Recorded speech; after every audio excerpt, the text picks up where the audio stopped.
சீரியல்களின் full எபிசோடுகளை Sun டிவியில் ஒளிபரப்பான உடனே எக்ஸ்க்ளூசிவாக சன் நெக்ஸ்டில் மட்டும் ஃப்ரீயா பாருங்கள். என்னாச்சு பாத்தியா ஈஸ்வரி, சம்பத் ரவுடிங்ல அனுப்பி சக்தி தம்பிக்கிட்டையும் கதிர்கிட்டையும் மார்க்கெட்ல பெரிய பிரச்சனை பண்ணிருக்கான். ஏன் சக்தி சார், சம்பத் சார் வந்து பிரச்சனை பண்ணா இமீடியட்டா உங்களை போலீஸ்ல கம்ப்ளைண்ட் பண்ண சொன்னனே, பண்ணீங்களா? இல்ல ஈஸ்வரி. ஏன் கம்ப்ளைண்ட் கொடுக்கல சார்?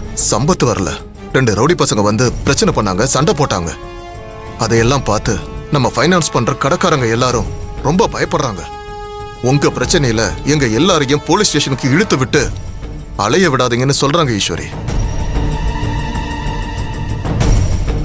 அது மட்டும் இல்லாம அவங்க எல்லாரும் நாங்க எப்பவும் போல சம்பத் கிட்டயே ஃபைனான்ஸ் வாங்கிக்கிறோம்னு சொல்றாங்க.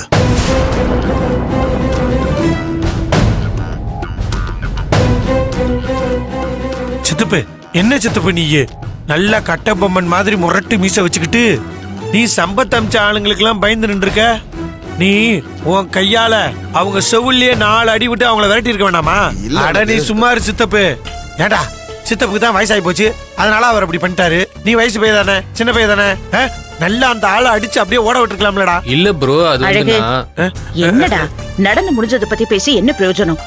ஈஸ்வரி, இந்த சம்பத்தை என்ன பண்றது? சம்பத் இப்படி திரும்பவும் வந்து குடைச்சல் கொடுத்துட்டு இருக்கானே. அத்தை, இது சம்பத் சாரோட ரொம்ப வருஷ பிளான். சம்பத் சார் என் மாமா இருக்கிறப்போவே நிறைய கடைங்களுக்கு தனியா ஃபைனான்ஸ் பண்ணிருக்காரு. அதனால இத பெருசு பண்ண வேண்டாம். அப்புறம் வேற என்ன பண்ணலாங்கிற? நம்ம கிட்ட ஃபைனான்ஸ் வாங்குற கடைக்காரங்க கிட்ட நீங்க ஒரு தடவை நேரா பார்த்து பேசுங்க அத்தை. மாமா மேல மரியாதை வச்சிருக்கிறவங்க மார்க்கெட்ல நிறைய பேர் இருக்காங்க. அவங்க நம்மள விட்டுட்டு சம்பத் சார் பின்னாடிலாம் போக மாட்டாங்க. சம்பத் சார் 10% கடைங்க தான் பாத்துட்டு இருக்காரு. அது பரவாயில்ல, என்ன பண்ணணுங்கிறத அப்புறமா பாத்துக்கலாம். சரி, நீ சொல்றதுதான் கரெக்ட். நாளைக்கே மார்க்கெட்டுக்கு போய் நான் அவங்க கிட்ட எல்லாம் பேசுறேன். சரிங்க அத்தை. தம்பி, நான் வந்து பேசுறேன், பாத்துக்கலாம். சரிங்க அண்ணி.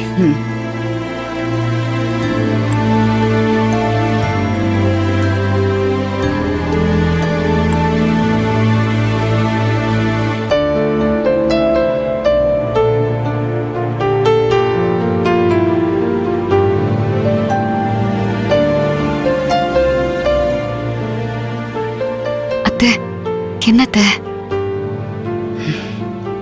ஒண்ணு இல்ல ஈஸ்வரி. அம்மா, எதுவா இருந்தாலும் மறைக்காம சொல்லிருமா.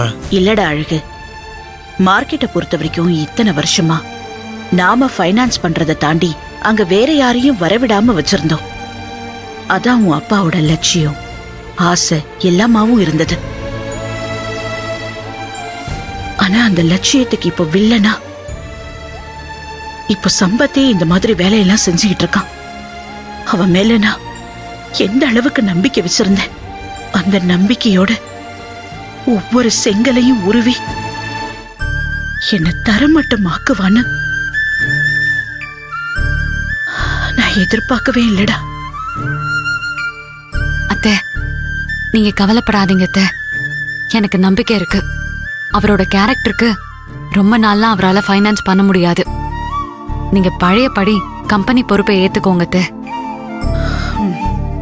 அதுக்கப்புறம் எல்லாரும் நம்ம கூட வந்துருவாங்க. அதுவும் இல்லாம இப்போ சின்னையாவும் கலெக்ஷன் பண்ண ஆரம்பிச்சிட்டார்ல, பாத்துக்கலாம் அத்தை. ஈசு, நான் கலெக்ஷன் பண்றது ஒரு பக்கம் இருந்துட்டு போகுது, நீ எதுக்கு அம்மாவை ஃபைனான்ஸ் கம்பெனியை பாத்துக்க சொல்ற? ஏன் நீ பாத்துக்க வேண்டியதானே? நான் டிபார்ட்மெண்ட்ல இருக்கேன் சின்னையா, கம்பெனி எப்படி என்னால பாத்துக்க முடியும்? அதுக்கு என்ன ஈசு, இன்னும் 1 மாசம் தானே. ஈசு, அதுக்கப்புறம் தான் நீ வேலையை விட போறல. அப்புறம் என்ன, நீயே வழக்கம் போல பினான்ஸ் கம்பெனியை பாத்துக்கலாம்ல. என்ன ஈசு, நீ சொன்னது நீயே மறந்துட்டியா? ஆமா சின்னையா, ஆமா. ஆமா சின்னையாவா? பாத்தியா ஈஸ்வரி, நீ மறந்தா கூட என் பையன் எவ்வளவு ஷார்ப்பா தெளிவா ஞாபகம் வச்சிருக்கான் பாத்தியா? அவனெல்லாம் நீ என்னைக்கும் ஏமாத்தவே முடியாது.